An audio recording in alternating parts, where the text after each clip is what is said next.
phela nomuntu lo imayina lo wasakulela ikhaya wathanda wena awupheli wakuforce ukuthi uhlale nayo wathanda ngane kwenzakalani nakuthanda ukufonela umama ngane kwenza ifana idrodwa nje ukuthi ungakhuluma ukuthi kwenzakalani manje uhlale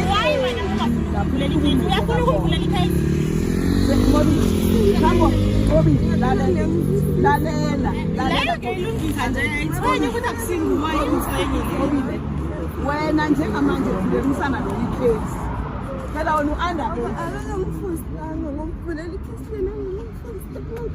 manje kurehe ukuthi mntu akuhlalise lapha akuhlukanise nomndeni efemeli akho akuhlukanise nomntwana akho kunini i-8 months yokho ungaboni umntwana akho utsho ukuthini nawunjoni nawunjani hayi manje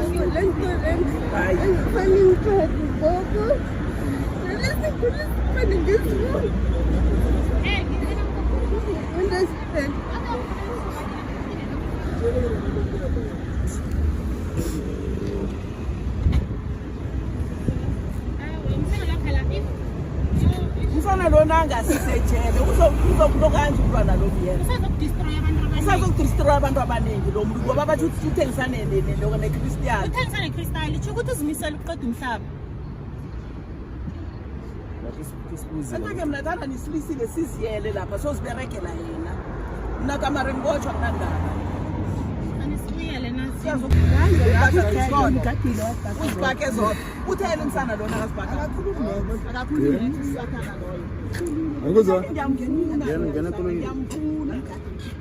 ngiyamfuna lo msana lo qala umntana nomntana munjani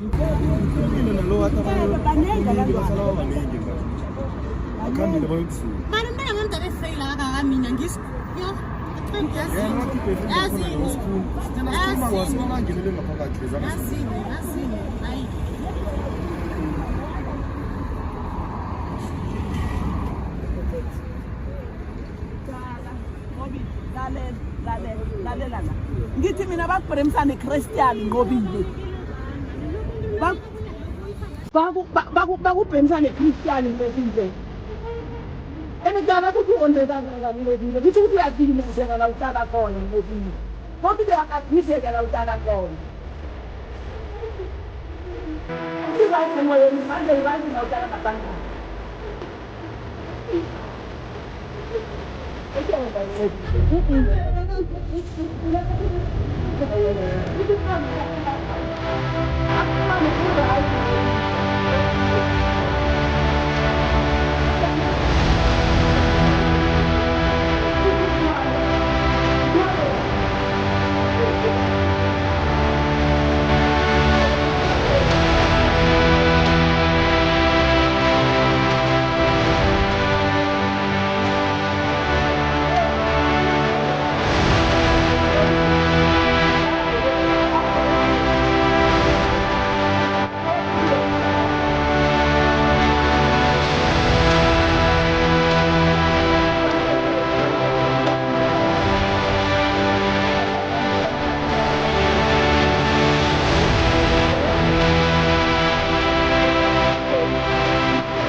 manje kuthi ukuthi ngobile kusephenge ngokuhlala emaratheni bedakutha indaba zakho zikhona ngobile udela umntwana wakhe umzale kabuhlungu kangaka ngobile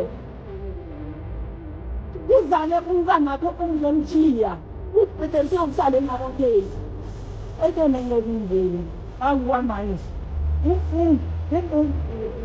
hayi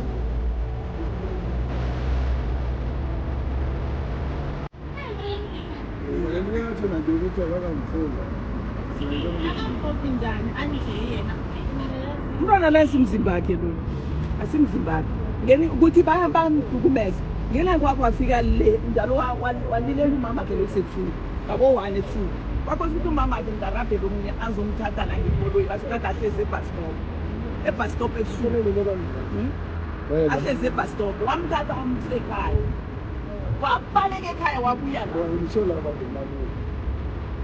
Ukulan tayo na po, kaya sila. Kulang lang po. Bakit kayo sa matras? Minsan, nakakadala ba?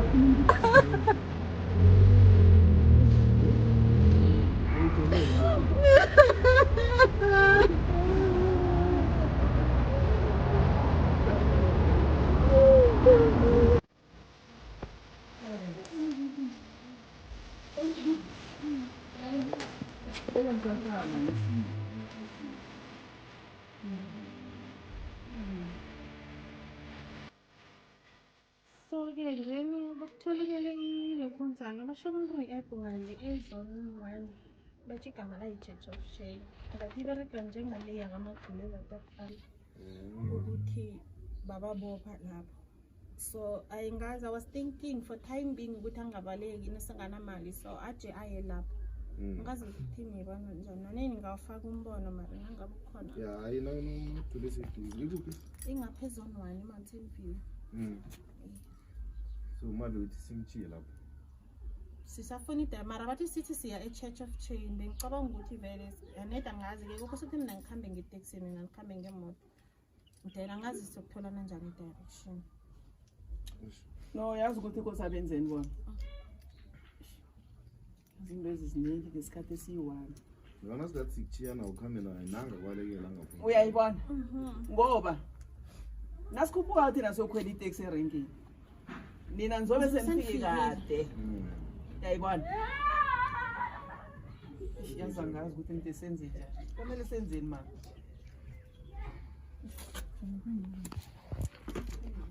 So angazi ukuthi singayibereka njani ngoba nina nasiphuma sihamba sonokudala nifikile ecompanies.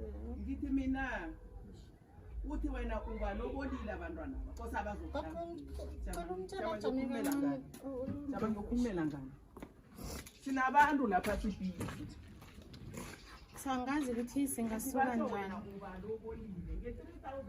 Ngathi sekuphi ezone 1? Ezone 1 eMountain View. Ile ngase stadium.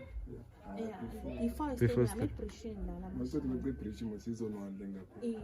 Ikonti nine ready safika. Yebo mjalo. Siso excessive. Yeah, so ngapha emizile ngapha ngiyizone 1 le. Okay, thina sikhambe nina sithola khona leyo safika. I-Church of Sibatshele lapha. Nibuze ukuthi i-Church of Chain mhlambe nathi mara sathi siza njalo nemali. Ya, thina sifike sibathi simchiye le singanizafikayo. Iye simfika. Ngoba thina ngeke sahlala isikhathi sethu sincane. Okay. Yeah. I think Church of Chain. Church of Chain. Okay. Isanjwa. Isan John sona. Yeah, teacher of Chain. Ngicela nje ukumfonela ukuthi angitshele ukuthi kwantade bani kuphela ni. mara saniphi ngitulo nje hlezi phasi Uli right. Senuzwa pass. Isidingo. ayi ikhona Yasigijimela nesikhathi esinalo. ya isikhathi Ngihlala ngibhalisa njengoba nginabo ibhizi ndawo khona la.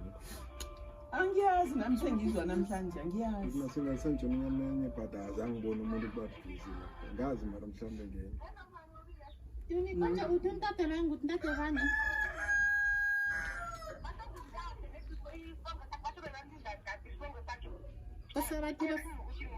Kosa bafuna i-Church of Chain kwantate. Okay. ikhona lapha esitradeni esikhulu sezone 4 ezone 1 uyidrobhini Okay. Nathi-ke kosa sisoni basenza. angiphephule umntwana lo Ithi ngithathe right. jama ngiphephule umntwana lo hello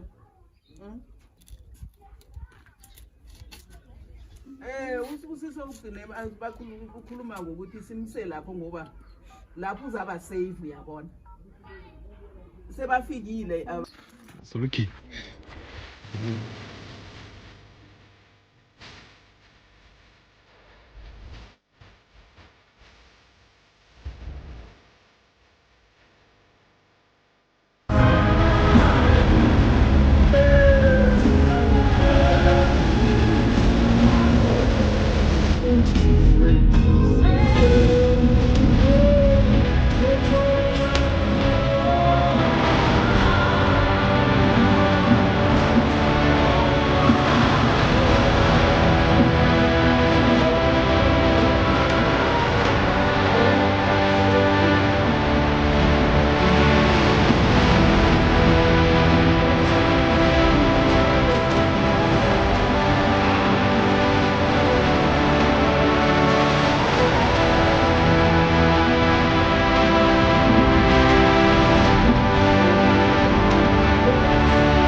Wow.